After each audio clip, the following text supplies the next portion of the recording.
Hello students, इस video में हम ऑडिटिंग पढ़ने जा रहे हैं। तो आइए देखते हैं हम ऑडिटिंग में कौन कौन से टॉपिक्स पढ़ेंगे। First of all, introduction to the topic. Second will be auditor, who are they. Then features of auditing, और लास्ट टॉपिक होगा हमारा इस आज का टाइप्स ऑफ ऑडिट। तो चलिए स्टार्ट करते हैं with the introduction to auditing. Auditing होता क्या है? Auditing is a verification of the accounting books and relevant records of the business में जैसे आपको पता है कई सारी ट्रांजैक्शंस होती हैं, हम उन ट्रांजैक्शंस को रिकॉर्ड करते हैं, जैसे जर्नल एंट्रीज होती हैं, फिर उन ट्रांजैक्शंस की लेजर पोस्टिंग होती है, फिर उसको आगे हम सेपरेट अकाउंट्स में पोस्ट करते हैं, फाइनेंशियल स्टेटमेंट्स बनाते हैं। तो जो भी हम रिकॉर्ड्स मेंटेन करते हैं उनकी इंस्पेक्शन को, उनकी चेकिंग प्रोसेस को ऑडिटिंग बोलते हैं। क्यों करी जाती है ऑडिटिंग? क्या ऑब्जेक्टिव है?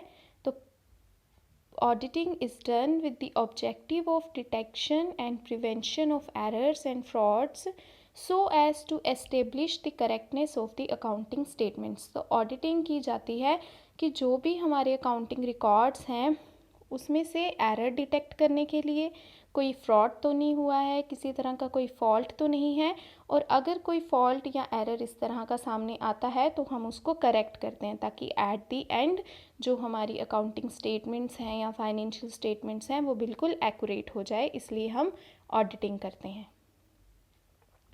नेक्स्ट है ऑडिटर्स। ऑडिटर्स क्या होता है? An auditor is a person or a firm appointed by a company to execute audit। तो ऑडिट को करने के लिए कंपनी जिन लोगों को अपॉइंट करती है या वो किसी फर्म को अपॉइंट करती है उसको ऑडिटर बोलते हैं। Auditor are specialist who review the accounts of companies and organizations to ensure the validity and legality of their financial records। तो ऑडिटर्स क्या होते हैं? वो अपने काम में एक्सपर्ट होते हैं, स्पेशलिस्ट होते हैं। तो जो भी फाइनेंशियल रिकॉर्ड्स कंपनी मेंटेन करती है तो वो चेक करते हैं कि क्या ये वैलिड है, क्या ये वॉइड तो नहीं है, क्या ये जो कंपनी लॉ बोर्ड के ऑथराइज्ड रूल्स एंड रेगुलेशंस हैं क्या ये उनके अकॉर्डिंग प्रिपेयर किए गए हैं या नहीं किए गए हैं। इस चीज़ को वो वेरीफाई करते हैं, चेक करते हैं।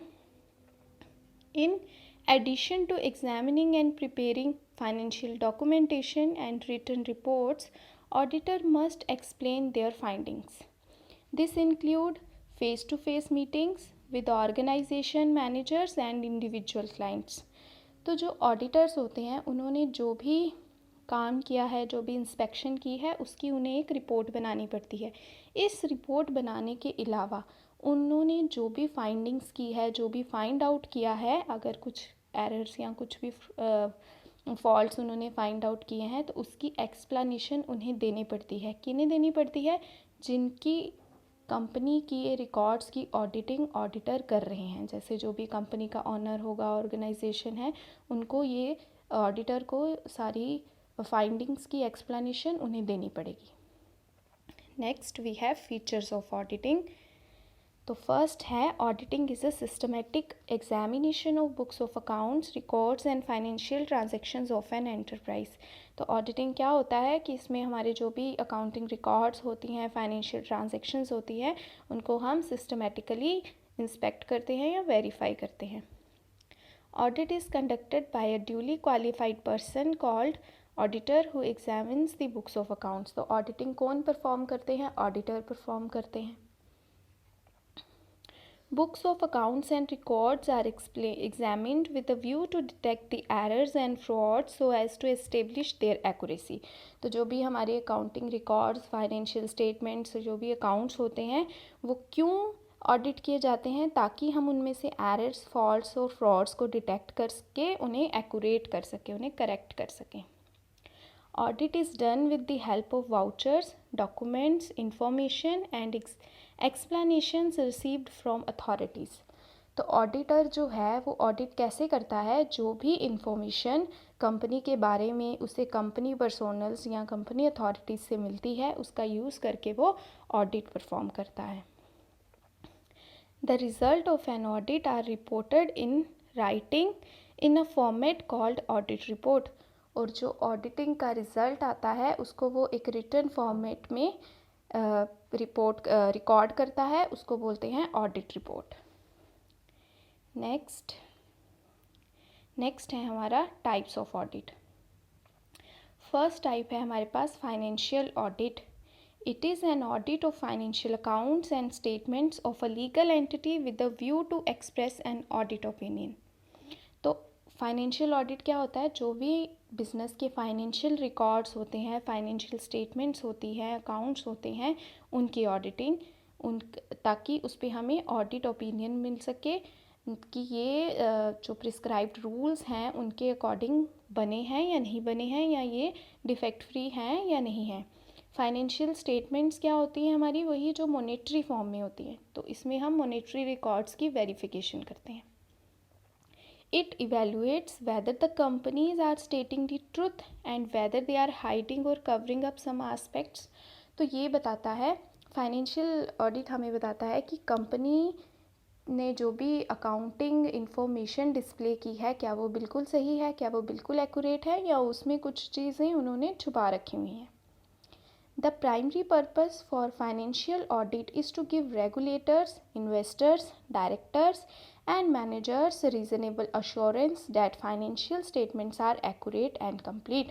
तो मेन पर्पस क्या होता है फाइनेंशियल ऑडिट करने का, कि इससे वो जो रेगुलेटर्स होते हैं जैसे कंपनी लॉ बोर्ड हो गया, सेबी होगी, इन्वेस्टर्स जिन्होंने कंपनी में इन्वेस्टमेंट करनी होती है, कंपनी के डायरेक्टर्स और मैनेजर्स को वो अश्योर कर सकें कि जो भी उनके फाइनेंशियल रिकॉर्ड्स हैं वो बिल्कुल करेक्ट हैं, कंप्लीट हैं, बिल्कुल सही हैं. सेकंड टाइप है हमारे पास cost audit.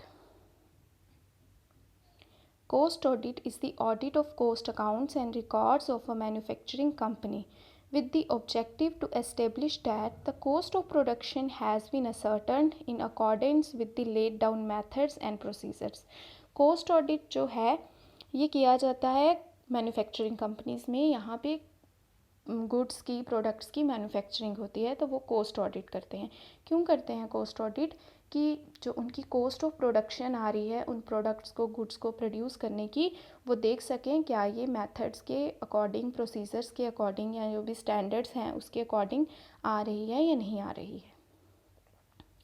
It verify the correctness of accounting records, cost reports, cost statements, cost data and cost control techniques. तो कॉस्ट ऑडिट से क्या पता चलता है कि जो भी अकाउंटिंग रिकॉर्ड्स बनाए गए हैं, कॉस्ट अकाउंटिंग रिकॉर्ड्स बनाए गए हैं, जो भी उससे हमने कॉस्ट रिपोर्ट्स बनाई हैं, हमारी जितनी भी स्टेटमेंट्स बनी हैं, कॉस्ट स्टेटमेंट, जो डेटा हमने कलेक्ट किया है और जो हमने अपनी मैन्युफैक्चरिंग कॉस्ट या प्रोडक्ट की कॉस्ट को कंट्रोल करने के लिए टेक्निक्स यूज़ की हैं, क्या वो बिल्कुल सही हैं. थर्ड हमारे पास है management audit. Management audit is comprehensive and complete examination of all managerials. तो मैनेजमेंट ऑडिट जो होती है वो एक ओवरऑल ऑडिट होती है. इसमें फाइनेंशियल ऑडिट और कॉस्ट ऑडिट भी इंक्लूड हो जाता है. इसमें क्या होता है, पूरी ऑर्गेनाइजेशन की एक कंप्लीट ऑडिटिंग करते हैं. सारे हर एक डिपार्टमेंट की अलग अलग से ऑडिटिंग होके उसकी एक कंबाइंड रिपोर्ट बनती है. It is carried out to examine, review and appraise various policies and functions of the management on the basis of certain standards. ये क्यों की जाती है? ताकि हम देख सकें जो ऑर्गेनाइजेशन ऑपरेशंस परफॉर्म कर रही है, जो उसकी पॉलिसीज़ उन्होंने अलग अलग बनाई हैं, जो प्रोसीजर्स वो फॉलो कर रहे हैं, जो फंक्शंस हैं मैनेजमेंट के, क्या वो स्टैंडर्ड्स के अकॉर्डिंग है या नहीं है. तो उसके लिए क्या है, मैनेजमेंट ऑडिट की जाती है. हमारा नेक्स्ट है इंटरनल ऑडिट.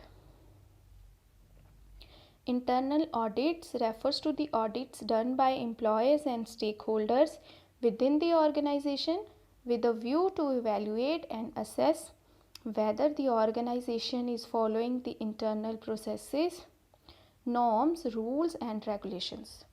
तो जो हमारी इंटरनल ऑडिट होती है ये ऑर्गेनाइजेशन के अंदर ऑर्गेनाइजेशन खुद से करवाती है. क्यों करवाती है? ताकि वो देख सके कि जो भी उन्होंने रूल्स बनाए थे जो भी उन्होंने पॉलिसीज़ बनाई थी, प्रोसीजर्स सेट बनाए थे, किस तरह से उन्होंने क्या काम करना है, जो भी टेक्निक्स, जो भी प्रोसेस उन्होंने सेट की थी, क्या सारा काम, सारी फंक्शनिंग उसके अकॉर्डिंग हो रही है या नहीं हो रही है। अपनी वर्किंग को चेक करने के लिए वो क्या करते हैं, इंटरनल ऑडिट करते हैं। Internal audit activities are normally covered internal control reviewing, operational reviewing, fraud investigation, complaint reviewing, and other special tasks assigned from the audit committee or board of directors. Internal audit में कौन कौन सी activities आती हैं? Internal control reviewing, internal control जो भी हमने standard set किए थे और जो भी हमारा एक्चुअल आउटपुट आया है उनके बीच अगर कोई डेविएशंस आती हैं तो हम उसको किस तरह से कंट्रोल कर रहे हैं, हम क्या टेक्निक्स अडॉप्ट कर रहे हैं, उनको रिव्यू किया जाता है। ऑपरेशनल रिव्यू, हम किस तरह से ऑपरेशंस को परफॉर्म कर रहे हैं, क्या टेक्निक्स यूज़ कर रहे हैं। देन फ्रॉड इन्वेस्टिगेशन, कहीं कोई फ्रॉड तो नहीं हो रहा, हर एक जगह हर एक डिपार्टमेंट में फ्रॉड इन्वेस्टिगेशन की जाती है। कंप्लेंट रिव्यूइंग, जो भी एम्प्लॉयज़, वर्कर्स, इन्वेस्टर्स हैं, कस्टमर्स हैं, अगर उन्होंने कुछ कंप्लेंट्स की हैं तो क्यों की हैं, क्या रीज़न्स हैं, उसको रिव्यू किया जाता है। और इसके अलावा और भी कई सारे टास्क इसमें आ जाते हैं। हमारा लास्ट है statutory audit. Statutory audits are conducted in order to report the state of a company's finances and accounts to the Indian government. Such audits are performed by qualified auditors who are working as external and independent parties. तो जो statutory audit होता है उसको external audit भी बोलते हैं। ये government of India करवाती है जब वो किसी भी पर्टिकुलर कंपनी की फाइनेंशियल पोजीशन के बारे में जानना चाहती है, तो उसके लिए किसी भी एक्सटर्नल या इंडिपेंडेंट ऑडिटर को अपॉइंट किया जाता है। वो सारी वेरिफिकेशन या इन्वेस्टिगेशन करता है उस पर्टिकुलर कंपनी के अकाउंट्स की और उसकी रिपोर्ट किसको देता है, गवर्नमेंट ऑफ इंडिया को। The audit report of a statutory audit is made in the form prescribed by the government department. जो statutory audit की रिपोर्ट सबमिट करनी होती है वो जो गवर्नमेंट ने फॉर्मेट दिया होता है उसके अकॉर्डिंग ही रिपोर्ट जो है प्रिपेयर करके गवर्नमेंट को सबमिट की जाती है। तो यहाँ पे हमारा आज का ये टॉपिक ख़त्म होता है। Thank you.